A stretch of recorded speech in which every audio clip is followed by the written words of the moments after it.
El Señor esté con vosotros. Lectura del Santo Evangelio según San Lucas. Aquel mismo día, el primero de la semana, 2 de los discípulos de Jesús iban caminando a una aldea llamada Emaús, distante de Jerusalén unos 60 estadios. Iban conversando entre ellos de todo lo que había sucedido. Mientras conversaban y discutían, Jesús en persona se acercó y se puso a caminar con ellos, pero sus ojos no eran capaces de reconocerlo. Él les dijo: ¿Qué conversación es esa que traéis mientras vais de camino? Ellos se detuvieron con aire entristecido y uno de ellos, que se llamaba Cleofás, le respondió: ¿Eres tú el único forastero en Jerusalén que no sabes lo que ha pasado allí estos días? Él les dijo: ¿Qué? Ellos le contestaron: lo de Jesús el Nazareno, que fue un profeta poderoso en obras y palabras ante Dios y ante todo el pueblo, cómo lo entregaron los sumos sacerdotes y nuestros jefes para que lo condenaran a muerte y lo crucificaron. Nosotros esperábamos que él iba a liberar a Israel, pero con todo esto ya estamos en el 3er día desde que esto sucedió. Es verdad que algunas mujeres de nuestro grupo nos han sobresaltado, pues habiendo ido muy de mañana al sepulcro y no habiendo encontrado su cuerpo, vinieron diciendo que incluso habían visto una aparición de ángeles que dicen que está vivo. Algunos de los nuestros fueron también al sepulcro y lo encontraron como habían dicho las mujeres, pero a él no lo vieron. Entonces él les dijo: qué necios y torpes sois para creer lo que dijeron los profetas. ¿No era necesario que el Mesías padeciera esto y entrara así en su gloria? Y comenzando por Moisés y siguiendo por todos los profetas, les explicó lo que se refería a él en todas las Escrituras. Llegaron cerca de la aldea donde iban y él simuló que iba a seguir caminando, pero ellos lo apremiaron diciendo: quédate con nosotros, porque atardece y el día va de caída. Y entró para quedarse con ellos. Sentado a la mesa con ellos, tomó el pan, pronunció la bendición, lo partió y se lo iba dando. A ellos se les abrieron los ojos y lo reconocieron, pero él desapareció de su vista. Y se dijeron el uno al otro: ¿no ardía nuestro corazón mientras nos hablaba por el camino y nos explicaba las Escrituras? Y levantándose en aquel momento se volvieron a Jerusalén, donde encontraron reunidos a los 11 con sus compañeros que estaban diciendo: era verdad, ha resucitado el Señor y se ha aparecido a Simón. Y ellos contaron lo que les había pasado por el camino y cómo lo habían reconocido al partir el pan. Palabra del Señor.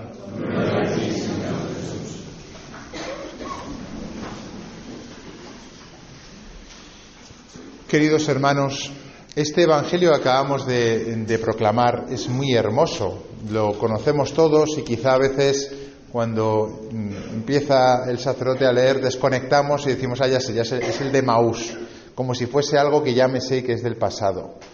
Pero no es verdad. La palabra de Dios es viva y eficaz, dice San Pablo, de tal manera que nos habla al corazón y a cada uno de nosotros. Y podríamos decir: bueno, ¿y a mí qué me tiene que decir esto, no?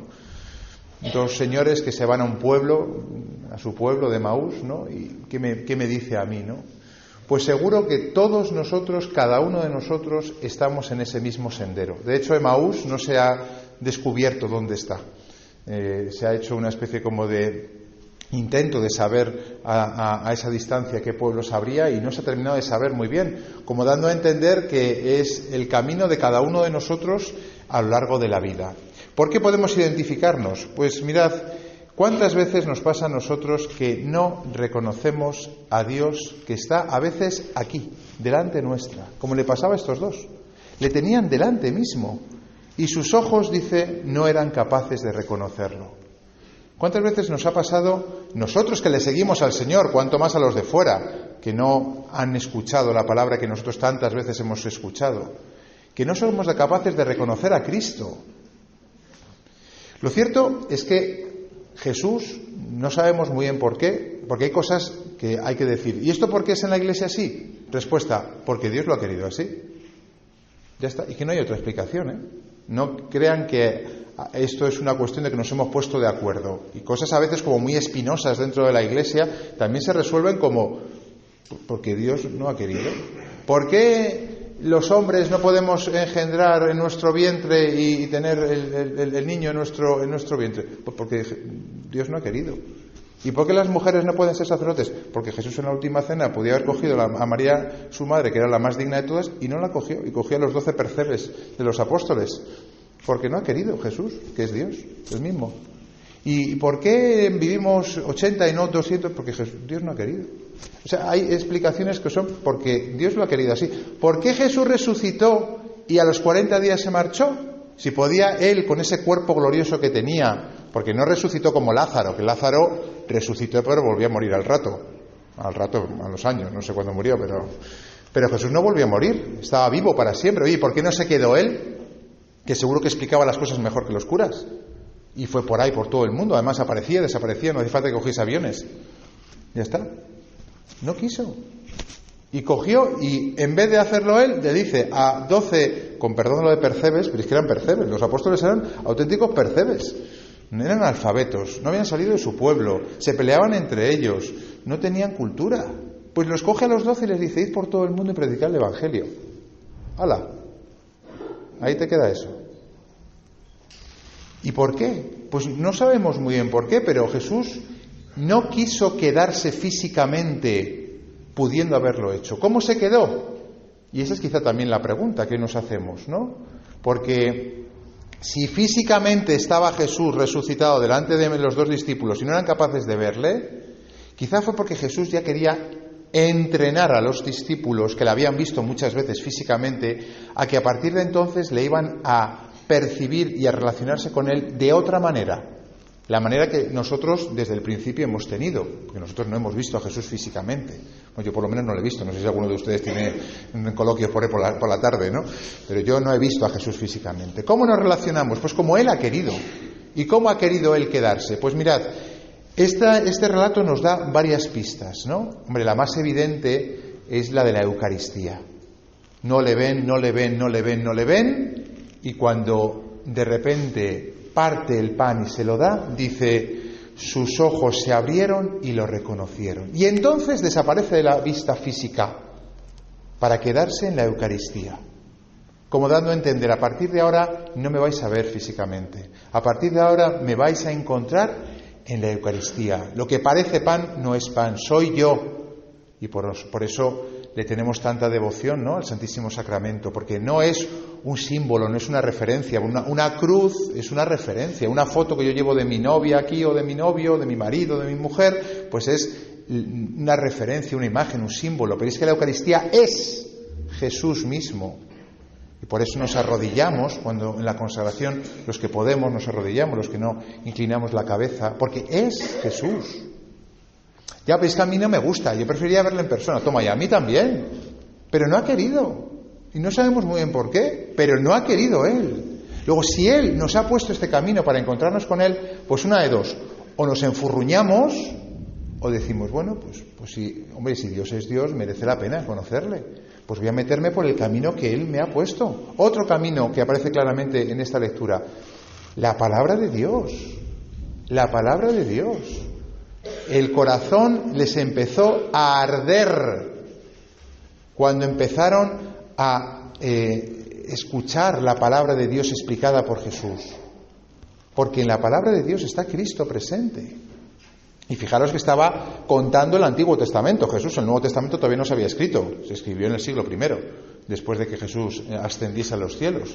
Luego, si ardía su corazón con el Antiguo Testamento, que a veces nos cuesta entenderlo, ¿cuánto más con el Nuevo Testamento? Hermanos, ¿cuántos de nosotros conocemos la palabra de Dios? Que los protestantes, nuestros hermanos protestantes, nos llevan la ventaja en esto, que no conocemos la Biblia. Es verdad que no somos la religión del libro, no lo somos. Tenemos un magisterio de la Iglesia que es mucho más rico que la Biblia, y la revelación de Dios es mucho más grande, porque incluye la tradición. Pero cojamos la Biblia, conozcámoslo. Hay libritos adaptados a edades. Yo tengo uno en la mesilla de mi cama. La Biblia contada con sencillez. Y son la Biblia, pero por cuentecitos, pues contada por una protestante, porque lo hace muy bien. Oye, pues me ayuda a mí como sacerdote a recordar, a fijarme en cosas que nunca me había fijado. Oye, fíjate, lo de Abraham no era un cordero, un carnero. Ah, qué cosa está, no sé qué. Conocer la palabra de Dios, porque es por donde Dios me habla. me habla. Y Jesús dice, hace referencia a la palabra de Dios que decía que Él tenía que sufrir, tenía que padecer. Otra presencia del Señor, y creo que no fuerzo en esto, el capón, la colleja que le da a los discípulos. ¡Qué necios y torpes sois! Y me diréis, hombre, ahí a encontrarse con Jesús en un capón, una colleja. Miren, los que no tengan experiencia del sacramento de la confesión no lo pueden imaginar, pero yo donde más me he encontrado siempre con el Señor es en la confesión. Porque tú llegas hecho polvo, vergonzoso, con ninguna gana de contar nada. Al final, no sé cómo, acabas entrando en el confesionario, sueltas toda la porquería y te encuentras con un abrazo de misericordia. Y como me decía un chico que le confesé, que llevaba sin confesarse desde la primera comunión, padre, me acabo de quitar una mochila llena de piedras. Digo, pues yo no te la he quitado, ¿eh? O sea, serán los pecados, claro, lo que has sentido, ese alivio que sientes. Curiosamente, la confesión es el lugar donde Dios, con una paternidad admirable, un equilibrio admirable que no tenemos ninguno de nosotros, ni padres espirituales como yo, ni padres o abuelos biológicos como ustedes, un equilibrio entre la justicia y la misericordia, entre regañar y exigir, y por otra parte condescender y comprender. Es perfecto. La confesión es un encuentro cara a cara con la misericordia del Señor. Estos, cuando Jesús le echó a la cara lo de necios y torpes, podían haber dicho, uy, ¿quién es este? Para llamarme a mí necio y torpe.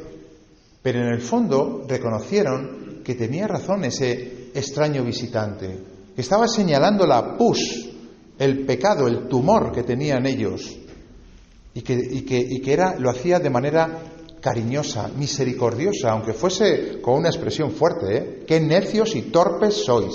Muchas veces tenemos que escucharlo de parte del Señor, que nos regaña cariñosamente. Y miren, no hay mayor falta de amor que un padre, una madre, un abuelo, una abuela que no corrige.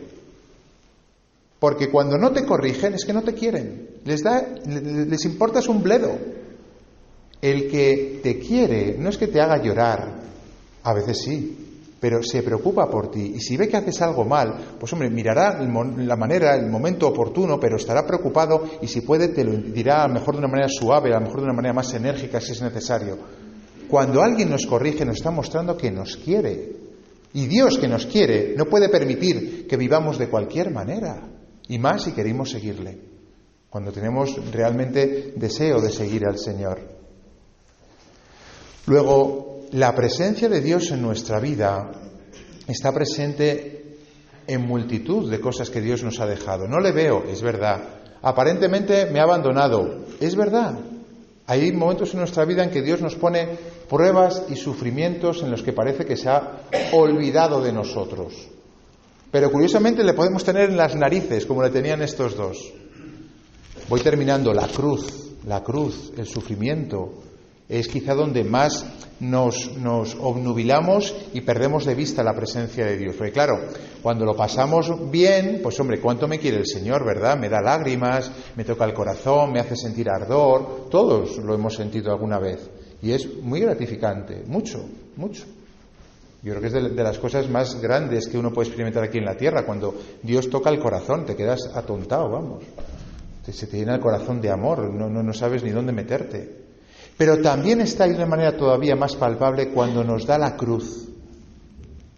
De hecho, Jesús se lo dice, qué necios y torpes sois para entender. ¿No era necesario que padeciera para así entrar en la gloria? Esto nos cuesta mucho, empezando por el que habla, Empezando por el que habla, que no se crean que los curas estamos ya en los altares. No. Cuando Dios nos prueba a cada uno, cuando nos pone la cruz, decimos, yo no quiero esto, ¿dónde está el Señor? ¿Por qué me has abandonado? Fijaros que hasta Jesús lo gritó en la cruz. Luego son momentos en los cuales la fe se pone a prueba y tenemos que fiarnos de esta palabra del Señor, de los indicios que Él nos ha dado, porque Dios siempre da indicios, que nos dice, mira, tienes esta cruz, pero yo estoy contigo, y te da señales, indicios, le captas que está por ahí rondando, pero no te quita la cruz, porque te dice, es que es necesario. ¿Para qué? Pues para purificarnos en el amor. ¿Quién de nosotros el día que se casa está prometiendo un amor purificado? ¿O el día que se ordena? Miren, señores, ninguno. O el día que se bautiza con todos los deseos de bautizarse si se bautiza de adulto. Que no. Que estamos llenos de miseria, que somos muy egoístas, que buscamos las cosas por nuestro interés y que nos cuesta mucho amar como Cristo en la cruz, hasta el final, hasta el extremo. Tenemos razones a veces muy bastardas para creer y para amar. Pero bueno, el Señor lo sabe y poco a poco nos va purificando el corazón. Poco a poco nos va purificando el corazón. Por eso tenemos que darle gracias al Señor, porque esta lectura de hoy nos recuerda que Él está presente y que cuando no le encontramos lo que tenemos que hacer es buscarle allí donde Él ha querido quedarse. Miren, se quedan las cosas más prosaicas el Señor, aparentemente prosaicas. Bueno, desde luego la Eucaristía no es prosaico, ni la Eucaristía, ni la lectura de la palabra de Dios, ni la confesión. Pero según estaba yo aquí a ustedes mojándoles, yo estaba pensando, ¿cuántos de ustedes estarán pensando qué hace el cura no? Porque lo hacemos en Pascua, esto de asperger con el agua, ¿no? El agua bendita, yo cuando me hice sacerdote dije, el agua bendita es cosa de abuelas. Eso para las abuelas, ¿no? Que hacen así, se la pasan y tal y cual, ¿no? Ahora ya no se la pasan, con eso del COVID ya se ha quitado eso de pasarse el agua bendita. Pues todo hasta que un día estaba yo acompañando a un exorcista y el exorcista sacó el agua bendita y empezó a echar agua bendita al poseído. Y entonces empezó a decir el poseído, bueno, el diablo, por voz del poseído, quema, quema, quema. Y dije yo, anda con el agua bendita, fíjate tú, lo que funciona el agua bendita. Pues desde entonces me he puesto un agua bendita al lado de mi cama y cuando voy a acostarme, agua bendita. De abuelas, y todo lo que quieras. Y el rosario aquí colgado, con la medalla de San Benito. Y miren, yo no soy supersticioso, porque hay que tener un equilibrio, que no vamos a caer en la superstición, porque si no nos volvemos locos. Pero oye, que el Señor nos ha dejado presencias suyas por aquí, por allá, regalos, protecciones. Oye, pues chicos, utilicémoslas. La bendición, por ejemplo. ¿Cuántos de ustedes tienen el coche bendecido? El Padre Antonio se va a liar a bendecir coches a partir de ahora. ¿Cuántos de ustedes tienen el coche bendecido? Pues bendigan el coche, pongan un Sagrado Corazón en la puerta de su casa. Es que son supersticiones. Bueno, puede haber casos, efectivamente, algunas personas que se desvíen y al final sean... Pero hay una manera de vivir las cosas donde uno se encuentra con Dios en esas pequeñas cosas, ¿no? Esas son, pequeñas, que sin más, pero hombre, las grandes, como son los sacramentos, sobre todo, no digamos que Dios nos abandona, no digamos que Dios no está. Y la más difícil, que es la cruz, sin duda, la más difícil, pues ahí es donde hay que hacer un acto de fe y hay que decirle, Señor, ayúdame, porque no puedo, porque no te veo. Y el Señor con cariño te dice, venga, es necesario que pases por aquí, es necesario que purifiques tu amor para así entrar en la gloria, para que tengas un amor más grande, para que me sigas a mí con corazón más verdadero. Que el Señor nos conceda, como estos dos de Emaús, reconocerle en las múltiples presencias que el Señor nos ha regalado y donde Él se ha quedado esperando. Gracias.